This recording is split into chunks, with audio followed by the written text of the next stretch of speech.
Hello, friends. Good morning. I'm Dr. Gina Mistry, and I'm an anti-pharmacologist.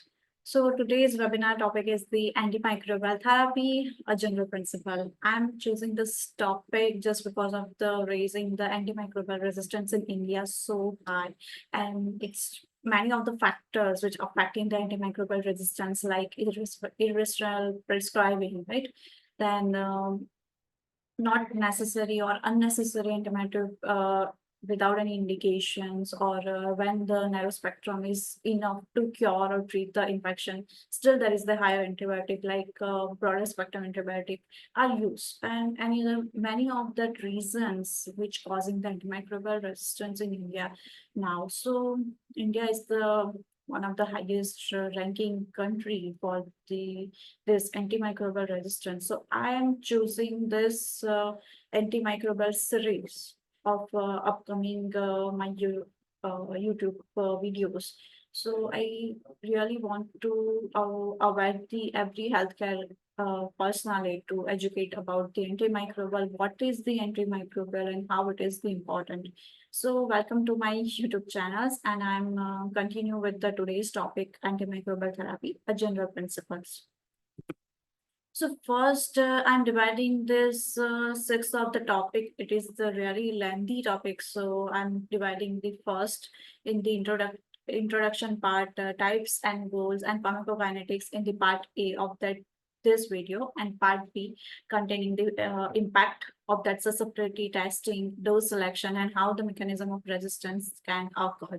So in this webinar, we are showing this first three parameters, right? So first, everyone wants to know what is the antimicrobial agents. So antimicrobial agents are the compounds which are the targeting the bacteria, viruses, fungi, parasite, and thus they are intended to treat and prevent the infections, bacterial, viral, fungal, any kind of that infections we are need to be cured, right? So these are the antimicrobial molecules should be viewed as a ligands if we are seeing, and whose receptor are typically a microbial proteins, which also termed as a pharmacophore, and this active moiety of the drug which binds to the microbial receptors and how it is to the effect and affect the microbial agents as well as treat and cure the infections, right? So this is the basic idea which I gave you. So this is the brief introduction of antimicrobial agents. Now which are the various types or the categories of antimicrobial therapy, and how the goal can be achieved to treat the particular infection in particular stages of the disease progression. So this is the outline of that categories of antimicrobial therapy according to the stages of disease progression. So first, I'm telling the basic introduction about the primary prophylaxis when there is a new infection or yet to the infections is occurred. At that time, we are giving the primary prophylaxis. Then second, that is the preemptive therapy when the infection is established, right? But maybe, and this is the confirmed by laboratory testing, may or may not be the patients having the symptomatic, but it at when the laboratory parameter confirmed that we are starting the preemptive therapy. The third is the empirical therapy. So empirical therapy when started when symptoms are available, deceased you may be probable differential having the differential diagnosis.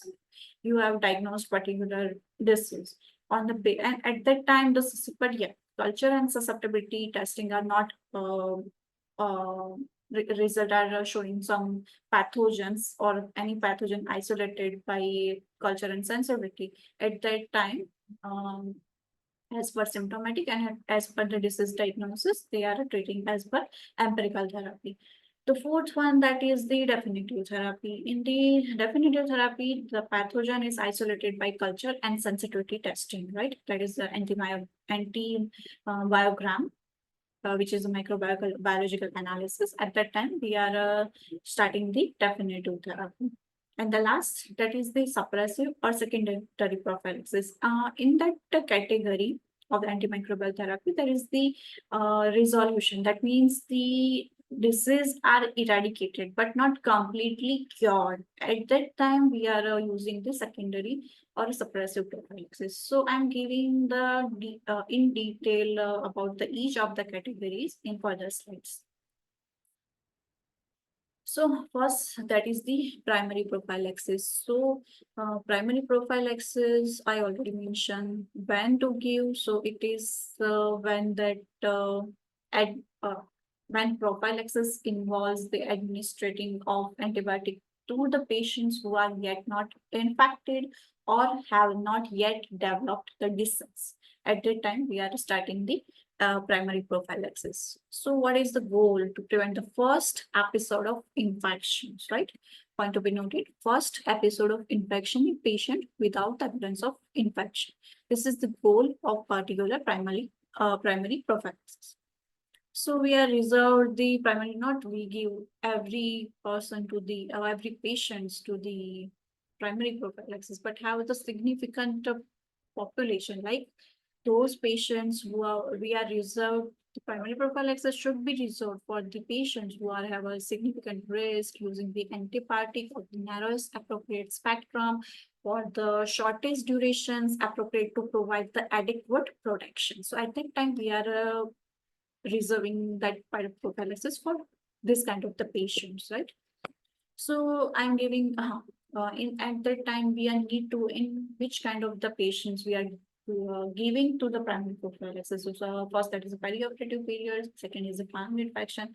At that time, the surgeons or the clinicians have the suspected there is a kind of infection, chances of infection are there. So at that time, perioperative period and primary infections, they are giving the primary prophylaxis, right?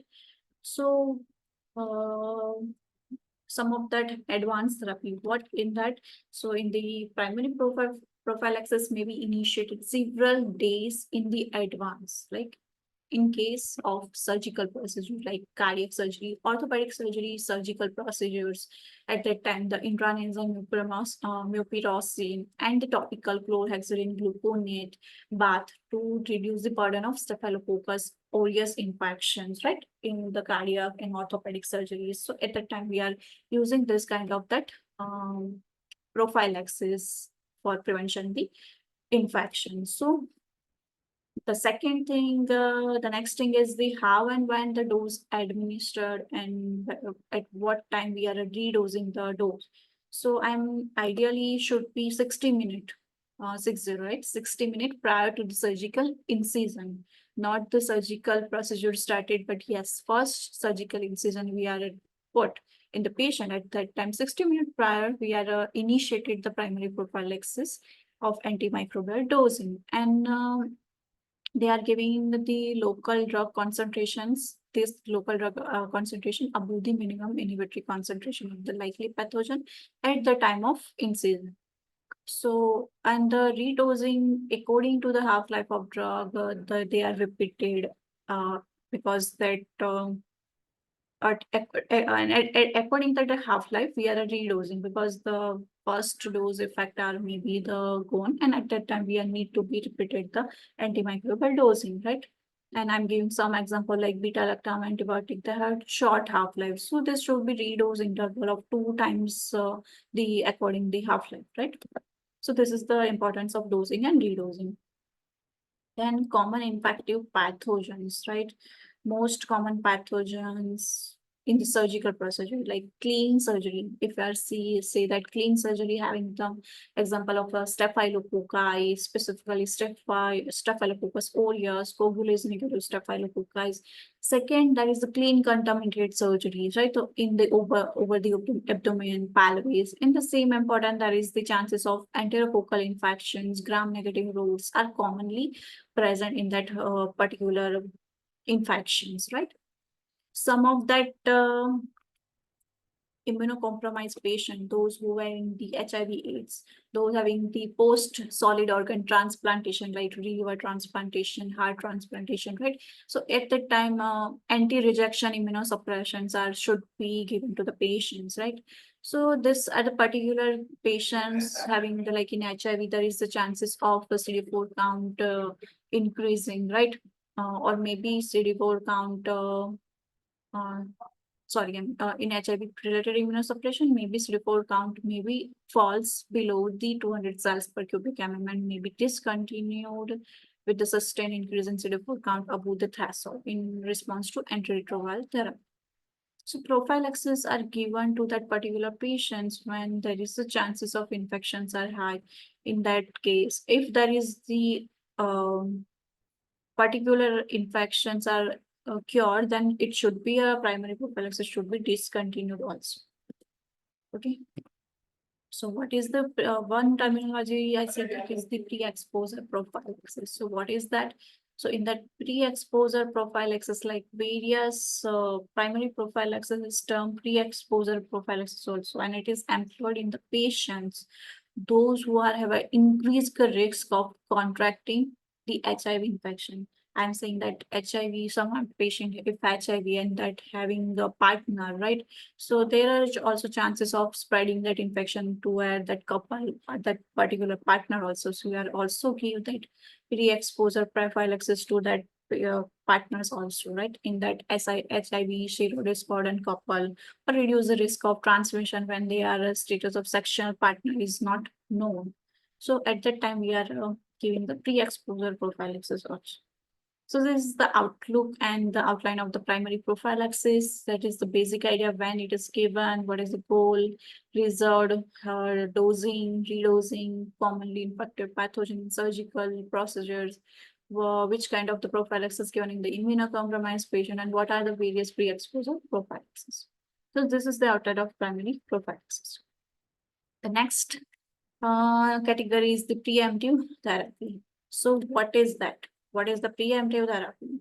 Preemptive therapy, I already said that it is used as a substitute of the primary prophylaxis, and it is early targeted therapy in the high-risk patient in whom a laboratory or other tests indicate the infection, but that is not necessary that they having us any kind of symptom. If there is a lack of symptoms, but laboratory parameters are confirmed, they have such kind of the infection, we are starting the preemptive therapy. So what is the principle of that therapy? So in that that we are delivering the therapy prior to the development of symptoms and aborts the impending disease. So and such therapy is used for the short and well-defined durations, right? This kind of therapy we are used for short and well-defined durations, and preemptive therapy particularly useful when there are a concern of drug toxicity with the long-term prophylaxis. I'm giving some example like HIV, then Mycobacterium tuberculosis, like CMD disease after the hematopoietic stem cells transplantation, solid organ transplantation. There is a chances of detection of low level of viremia via the PCR. That is the possible, and this is the we are giving the Valgana. So if we are, I'm giving some example when preemptive therapy is given. So this is a CMV disease occurred after the hematopoietic stem cell transplants and solid organ transplantation. At that time, we are giving Valgana cyclone. So we are to say that some therapy having a significant risk of cumulative toxicity also. So therapy may or may not be having some kind of problem. The next category is the empirical therapy. So what is the empirical therapy and when it is to be given? So empirical therapy is administered when an infection is suspected, but the specific causative organism and its susceptibility in that patients are not yet known. So with this antibiotic, we are giving this empirical therapy. So most of the use of the antibiotics and antimicrobial agent in the clinical medicine is the empirical use, most of the thing, and maybe they are need to be de-escalate or streamline of that particular antibiotic. So what is the rationale? It is maybe a two types, right? If definitive identifications and the susceptibility of the causative microorganism is typically delayed for 24 to 48 hours. I'm giving example like patients coming to the emergency department or in the intensive care unit, right? So if we are suspecting some infections like or multiple infections with that particular patient, right? The organ involvement are there. At that time, we are doing some sending the culture and sensitivity, but we are not wait for the ICU patient or maybe the emergency patient. At that time the mechanical ventilation or intubation are required. At that time we are not delaying the treatment of 24 to 48 hours. We should to start that empirical therapy to that patient. This is the first requirement or first rationale. Second, that for many infections a delay in the treatment until the definitive identifications of infective pathogen would be considered harmful that to the patient.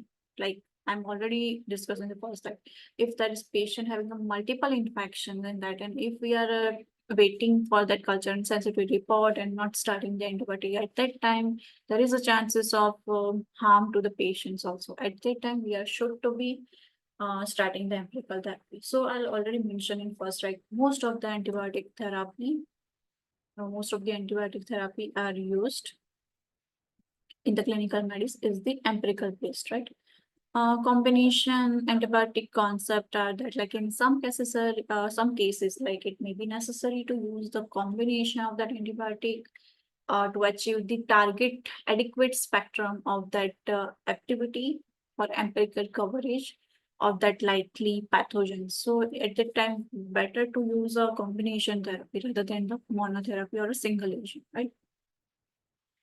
The importance of sample of microbiological analysis, we are clear saying that the gram staining are done, right? And this is analysis to guide the therapy. These samples are typically, and at what time we are taking that sample. So patient come to the us like in emergency or in ICU or in ward, we are taking some antimicrobial sample like pus CS, sputum CS, right? Then anything we are need to be sent for the culture and sensitivity. At that time we are sending that this is the ideal time to send the sample to microbiological analysis, and we are the gram staining and some new technologies like MALDI-TOF, that is metric assisted laser desorptions, and ionization time to flight mass spectrometry. Other new technologies like nucleic amplification technique, then microarray detection, then morphokinetic cellular analysis. At that time, we are doing some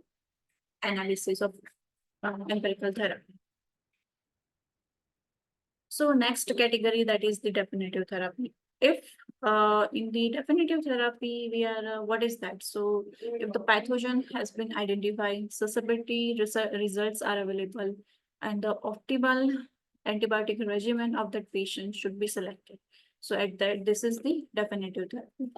So in the optimal definitive regimen, when we are select that require the balancing the need of the potent activity against the pathogen as well as the risk of untoward effects, how to choose this kind of optimal definitive regimen. So based on that potency, based on effects, based how they are risk of side effects, maybe a toxicity, drug interactions, its cost, its practicality, then how much the number of doses are administered per day. According to this criteria, we are selecting the optimal dosing regimen, right?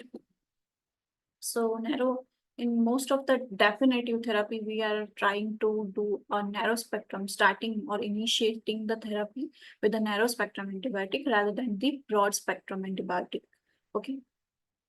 What is the one is the terminology of streamlining and de-escalation. So it is the main thing, like when the initial empirical regimen is broader in spectrum than the definitive regimen, this consideration is often known as the streamlining or de-escalation, right? This is the like criteria of that particular intensive care patient, right?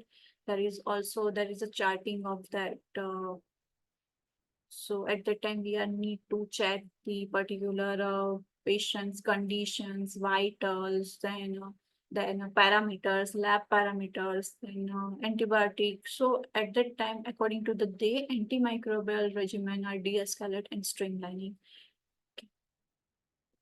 So monotherapy importance. So for the definitive therapy combination, when you are say that we are giving the definitive therapy, the combination antibiotic is accepted. But in the empirical, we can give better to give combination. So why? why we are not giving in the definitive therapy combination. So once a pathogen has been isolated, monotherapy is preferred unless the if compiling the data existing the favor in the combination, because multiple antibiotic where a single agent suffice to lead to increase the toxicity and unnecessary damage to the patient's protective fungal as well as in the bacterial flora. So at that time, we are better to use the combination monotherapy rather than the combination therapy. Some of that criteria favors the combination therapy. So, but first, that is if preventing the emergence of resistance to monotherapy. Like I'm giving some example, like combination of antiretroviral therapy for HIV and multi-drug regimen treatment for M. tuberculosis, Mycobacterium tuberculosis. Then second, when the accelerating the rapidity or extent of the microbial care, we are need to fast the treat the infection like 24 hour. Like at that time, we are combining the like I'm giving some example like penicillin and aminoglycoside for treatment of enterococcal infection. Second, for cryptococcal meningitis, we are giving combination of amphotericin B and fluocytosine, right? So we are fasting the cure and treat the disease as well as killing the microbial agent. Then third point, that is the reducing toxicity. So when sufficient efficacy of a single antimicrobial agent can be achieved only at doses that are toxic to the patients, and second drug is co-administered to permit the lowering the dose of the first drug, right? I'm giving example like use of the reduced dose combination of ganciclovir and foscarnet in the treatment of CMV infections, right? So this is some example which favoring the combination of antibiotic therapy. Some standard pharmaceutical preparations which are antibiotic combination is already incorporated into the standard pharmaceutical preparation. So at that time, I'm giving some example like combination of sulfonamide, right? And with the DHFR inhibitors like trihydrofolate reductase inhibitor. This is the drug like which drug? Trimethoprim. So it is the synergistic owing to the inhibition of sequential step in the microbial folate synthesis. This is my bye-bye questions too. So synergistically, that is the combination, this combination is helped for sequential blocking step in the microbial folate synthesis also. And this on the second, that is the combination of sulfa, methoxazole and trimethoprim is more commonly used than in the either agent separately. So this is the standard pharmaceutical preparation. Okay. So next category, that is the post-treatment suppressive therapy and the secondary prophylaxis. So what is that suppressive therapy? So in some patient, infection is already controlled, but not completely eradicated by the initial round of the antimicrobial treatment and or immunological or anatomical defect that lead to the original infection is still present. So at that time, we are choosing the suppressive therapy. Okay. This is the example like treatment of cryptococcal meningitis or treatment of infections of implanted prosthetic material. Example, prosthetic hair, right? So in that patients, there is the, we are need to be selecting the suppressive therapy.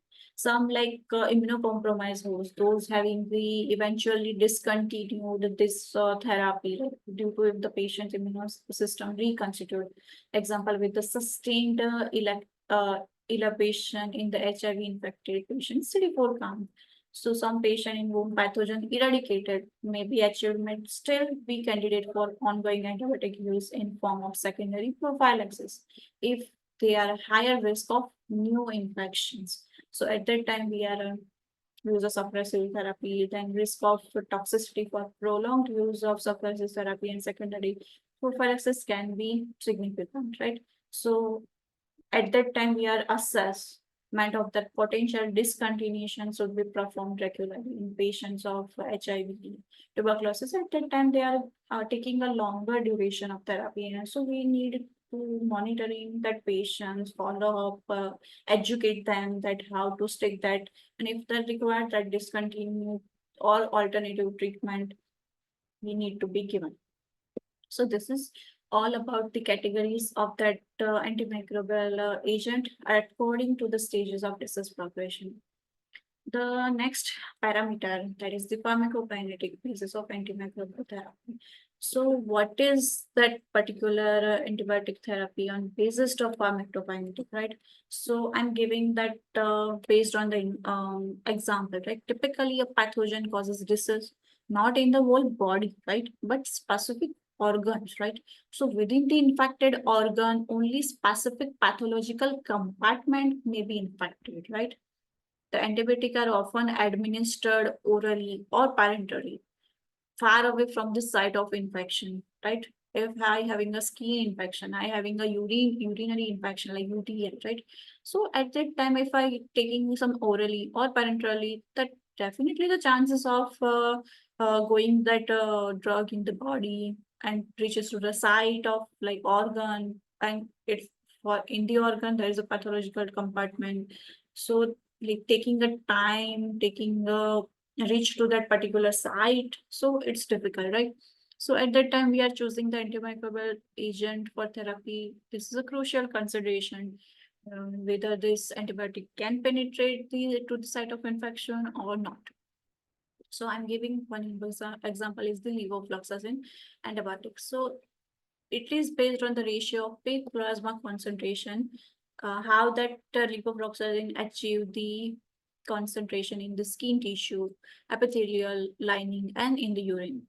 So I'm saying that levofloxacin achieve the ratio of peak concentration in the skin tissue to the plasma is 1.4. Ratio of epithelial lining fluid to the plasma is 2.8, and ratio of urine to the plasma, that is 67, which is the highest, right? So based on this, the failure of therapy rate, right, is the 16% in the skin patients with the skin tissue or patients with that having a skin and soft tissue infection. There is the failure of therapy rate in the patients, those who are having the pulmonary infections is only the 3%. And those patients who are having that urinary tract infection having the zero failure rate, right? So I'm saying that the levofloxacin reaches the zero highest in the urine, right? This is a 67 and 0% of failure rate as compared to skin and soft tissue. So we are better to give the anti-levofloxacin and particular urinary tract infection, right? So this is the yeah, and this is the two important factors, right? That affect that concentration, which is the two most unsuccessful of the clinical and microbiological outcome using that levofloxacin at the site of infection and the achieving the plasma maximum plasma level of concentration level, which is the 12 times that particular of MIC, right? Minimum inhibitory concentration. And meaning what is the minimum inhibitory concentration? That is the lowest concentration at which the pathogen or microbial are killed by that antimicrobial agent. This is the minimum inhibitory concentrations. So this is the pharmacokinetic parameter. The second, that is the barrier. Some of that you already learned that is the physiological barrier and chemical barriers. So based on the physical barriers, that is the affecting like if drug level in the blood, which is metabolized then absorbed via the GIT, then metabolized by liver, then other transport like other organ like heart, lungs, brains, and excreted via the kidney. So based on this parameter, the therapeutic effect of drug which affected. The second, that is the chemical barrier, chromatic properties, which is the based on the multi-drug transporter. So you are already covered this thing in the general pharmacology, right? So this is the biofilm formation where the absorption, then immobilization, consolidation, colonization of that particular thing are incorporated and affecting the binding of microbial agent to that particular site, right? So what is that biofilm? This is the unique consideration for drug penetration in the treatment of infection in presence of microorganism produced perfume. So these biofilms are produced by microorganisms, right? So they are if we are giving the antibiotic and this is biofilm of present, then there are the barrier in the binding of that agent or an antimicrobial drug to that microorganism, right? So I'm giving that example of biofilms, which are that in the endocardial vegetation on the heart valves in endocarditis, then a biofilm formed by the bacteria and fungi on the prostatic valves, such as the artificial heart valves, long valving the intravascular catheter, and artificial hips. So this biofilm are formed within the lungs in patients suffering with the cystic fibrosis. Bacterial and the fungal biofilms are colonies of slowly growing cells, which is enclosed within the exopolymer matrix. On this, antibiotic must penetrate the biofilm and endothelial barrier, right? If there is curing and affecting the infection by the antimicrobial agents. So this is the biofilm formation. So this is a physical and chemical barriers which affecting the antimicrobial agent to penetrate that particular site of infection. So in conclusion, we are in the today's session and today's webinar, we are learned that about the antimicrobial agents, which are the having some what is we are need to first learn about what is the antimicrobial agent. Second, which are the categories or stages of antimicrobial agents which are used according to the stages of disease progression. And already said that most of the clinician used in the clinical medicine, that is the empirical therapy. And third, that is the pharmacokinetic and pharmacodynamic parameters which are used and affecting the antimicrobial agent effectiveness and that binding capacity to that site of infection, protein, and etc. So this is the part one of that antimicrobial therapy general principle. In the next video, I will teach you about the what is this culture and sensitivity and impact of that culture and sensitivity to antimicrobial agents, depending like we said that we are seeing that culture report that some of that susceptible, some of that resistance, some of according to the minimum inhibitory concentration, how the antibiotic we give or if we are not to give, then other how to dose selection, dosing interval, and the next, the last, that is the how the mechanism of resistance developed of antimicrobial agents. So this is the main thing, right? How that because the antimicrobial resistance occur, but what are the various reasons why that is the higher in the like antimicrobial resistance agent? So this is the first my first of that webinar on antimicrobial therapy general principles, the basic and brief idea I think that. So this is some references like Goodman and Gilman and some of the articles which are based on the WHO and the PubMed indexed articles I've taken, right? So hope thank you so much for patiently listening to me, and I'm saying that if you have any query, then kindly contact me in any social medias, and please tell me about the antimicrobial also in the comment section if you want to learn the specific topics or specific the mechanism and specific thing regarding the antimicrobial.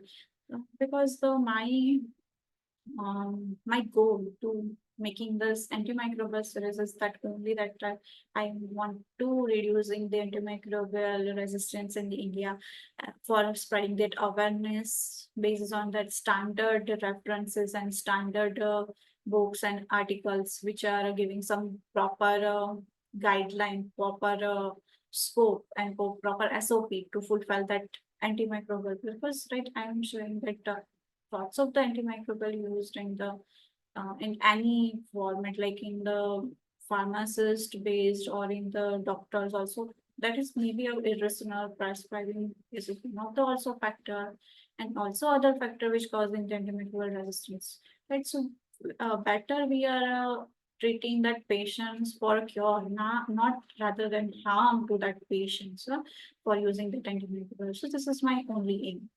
So thank you so much. And if you have any queries and comment, Like, please comment, giving in the comment section, and please like my videos and subscribe this video if you feel that it is the useful and important to you.